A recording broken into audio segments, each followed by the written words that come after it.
اللہ الرحمن الرحیم۔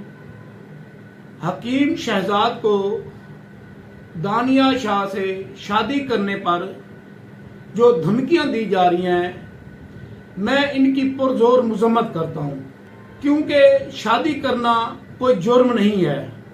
لوگوں نے یہ مذاق بنا دیا ہے، جو آدمی شادی کرے اس کے اوپر بھی اعتراض لگانا شروع کر دیا ہے۔ کیا شادی کرنا جرم ہے؟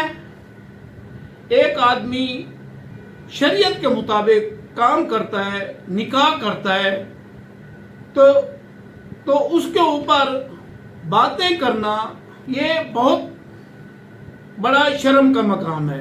شادی کرنا ہر آدمی کا فرض ہے، ہر آدمی شادی کر سکتا ہے، تو شادی کرنے میں کیا اعتراض ہے کسی؟ تو جنہوں نے یہ دھمکیاں دی ہیں بہت بڑا جرم کیا ہے۔